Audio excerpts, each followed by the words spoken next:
Hey everybody, it's the Mad Master here. Just doing one more video today, and this one is going to be a tough one to do with some of the stuff I've talked about recently and how certain things are not able to be discussed on this platform. However, I'm going to try my best to talk about this, and this is not really about making any claims or anything like that, because if people want to go back a month or a month and a half, I did get a strike on one of my videos where, I don't know, you can go to my other channel on BitChute and see what that was all about. Ironically, it was optimistic compared to a lot of the people that are out there.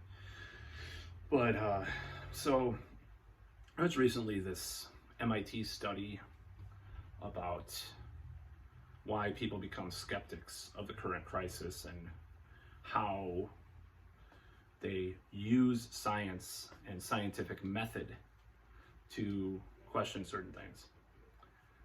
And the problem is that this is kind of a illogical way of looking at this. I'm thankful, that they're saying people like me are using science, like we're looking at, graphs and studies and stuff to justify our opinion. I'm happy, MIT, for you're acknowledging this. Thank you. Thank you very much. The problem comes with this assumption that this is something new by any political partisan group or opinion of people of an opinion, when it's definitely not. And it's everybody uses cherry-picks science to justify their opinion about things. Everyone. Now, there are things where there is more of a consensus, like, this is a 97% of scientists believe that humans have an effect on climate change. I'm trying to really push hard, That's true. 97% of scientists surveyed probably have that opinion. We can all acknowledge that the world is not flat. We live on a globe Earth. I love the flat Earth rappers though. There's hilarious stuff if you ever check that out. Creationist Cat had a really good video several years ago about that. It was so funny. But having an opinion based on, political opinion shaped by certain pieces of data is nothing new. It doesn't mean it's problematic. It's just what you want to do. If you don't have the same opinion, is that you use science to bolster your argument. But I think the problem here is that they're so flummoxed by this idea that I don't really know why. Honestly, I don't know the motivations of this. I guess it's like kind of like Six Hexenhammer had a video on his BitChute, I believe, about this today. It was like, well, you're giving us credit in a certain way because we're not like the people that are, believe in whatever, I'm not going to say all these crazy things, right? Because at least we are, or some of us are, using science and using graphs or statistics or studies. But when there's emotion involved, like on Twitter, trying to cancel people for their opinions or censor them, I mean, that's where you get into the unscientific territory. Now, there's a lot of crazy stuff out there about this whole crisis, right? And that's,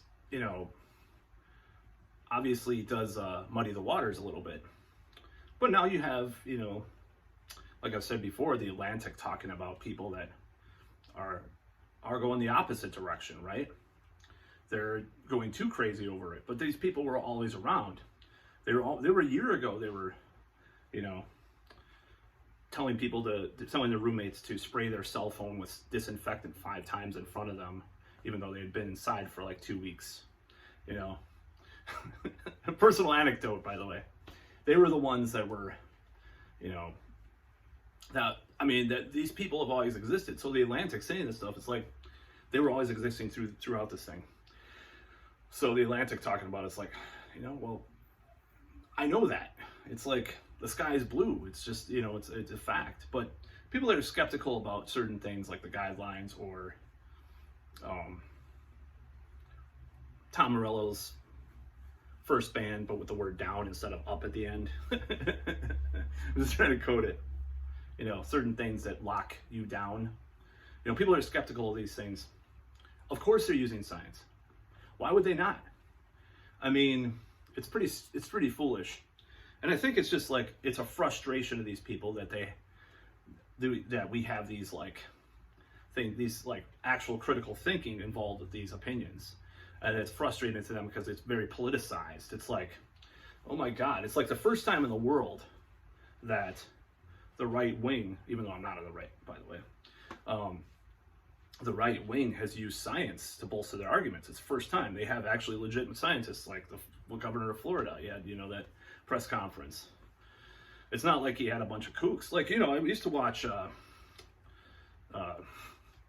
certain Austin, Texas conspiracy commentator, and he had a couple of scientists on there denying, you know, any global, you know, climate stuff. But it's like these scientists were like, oh, they're from Brigham Young, or, you know, they're not Brigham Young, but, you know, these weird like private colleges and stuff, and like some professor at a private college might have like not believed in the 97%, you know, consensus. And then you found out like Exxon was writing their check or whatever, and all this stuff back then.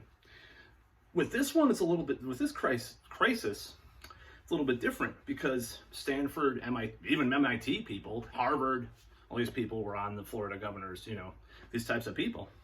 So you do have science on your side, more. Because, you know, the Republicans and the right are always accused of being like creationist nut jobs, right? And a lot of them are, you know, don't believe in evolution, global warming or whatever.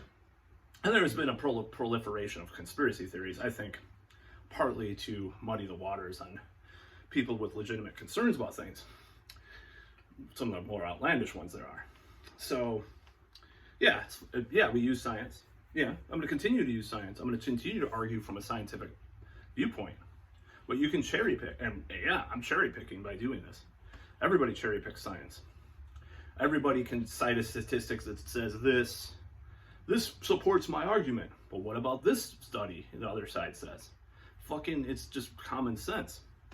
So what happens is these two sides debate, and they come up with a consensus and a compromise, or the truth. That's where it is. It's somewhere in the middle of these two polarized sides that are arguing. But in this crisis, no. You've got to be censored. You've got to be shamed for having a different opinion. You've got to be, you know, shunned and cast out. You know, it's just been a ridiculous moment in our history. And I know it's subsiding now for the most part, probably, you know. In my belief, it is, you know. Maybe I'm just too optimistic, but, you know, it's like, what's going to happen in the future when people, you know, argue against rational thinking or science from the left? What's going to happen? That's really a crowning moment, not crowning, but, you know, decrowning, but, you know, a fucking really historical moment of history when the left is denying science, just like the Atlantic article talks about. I mean, that's what that Atlantic article talks about, and other articles I've seen too. People denying science from the left. I mean, God, who would have thought this party of science and rational thinking and critical thinking? Oh my God, you know, it's like, it's so fucking ridiculous that they're actually, and, you know, I'm not saying the science of, you know, the people that are against guidelines and stuff are correct or not. I'm not saying that. But you have these articles that come out, don't do your own research. Corbett actually covered that. Don't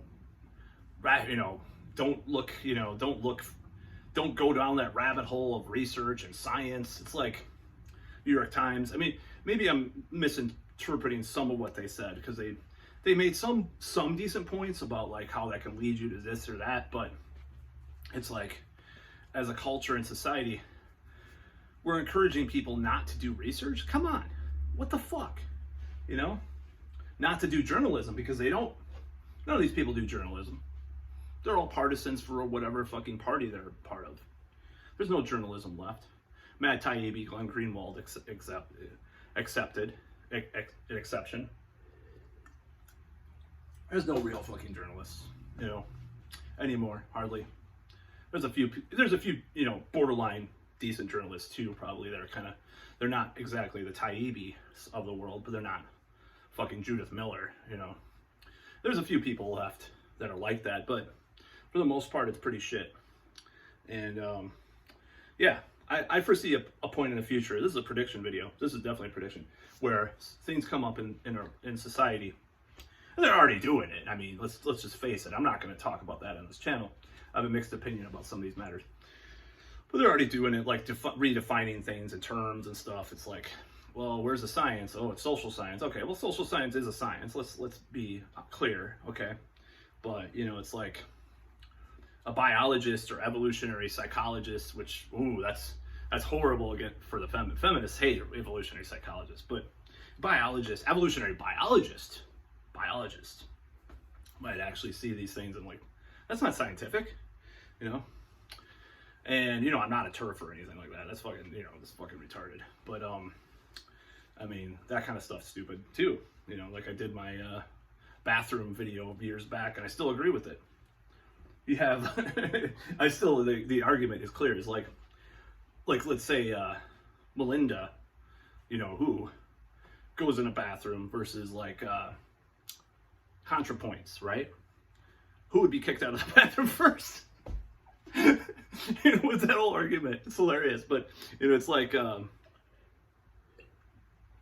think Melinda, and she might be biologically, she's probably biologically female. That's what's funny about the whole circus of society right now.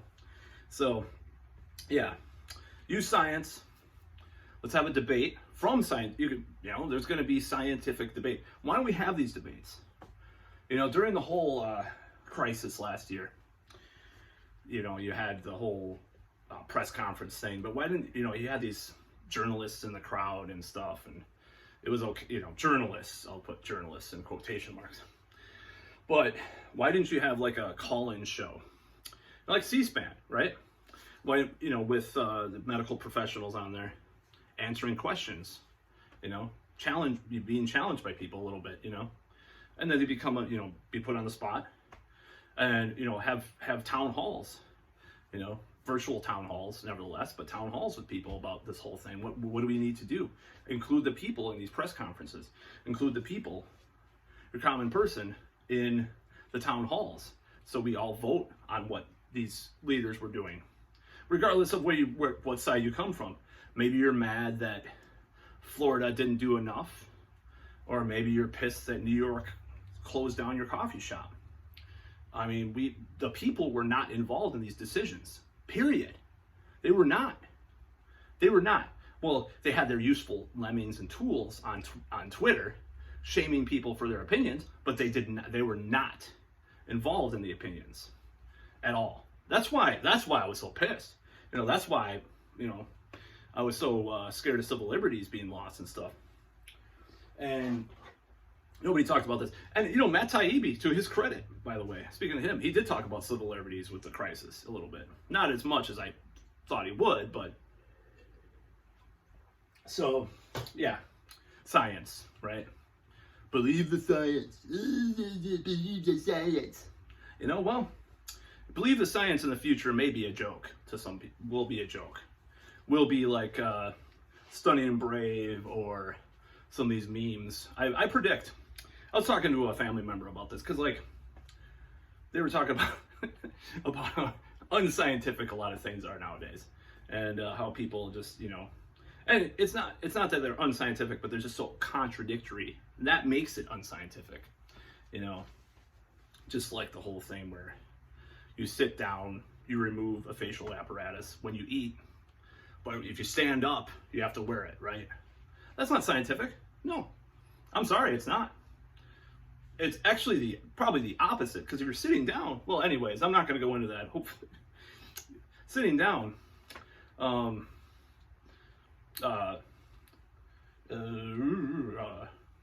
the tequila could go around the tequila, right? I was trying to think of something that, you know, the tequila could proliferate around. If you're walking around, maybe, yeah, it could proliferate too. The stuff, the tequila, right? I'm just using code words for YouTube again, but yeah, believe the science crowd. It's going to be a joke in the future, I predict, because there's going to be so much social science mixed in that, you know, defies biological science. There's going to be so much debate over different things that it'll be seen as another meme, like, you know, believe all women, or, you know, stunning and brave. A lot of these right-wing memes that are just, you know, stupid too. I mean, I won't lie, but it'll become like, oh, I thought you believed the science. That'll be the next thing. That'll be the next thing I predict. Not about the current crisis, never necessarily, but about a lot of other stuff. Because the fucking right wing and the left wing are, you know, I mean, they're gonna duke it out all the time. But hopefully we can get to a center whole place to hold off on a lot of the crazier shit. That's my hope. And we can actually have open and honest debates instead of being censored for having a different opinion, or having their video removed for giving a hopeful opinion about how things were going, sort of, and talking about some of the alarmists on both sides. What the fuck, YouTube? Anyways, hopefully this won't be flagged either, but wouldn't be surprised. That's all.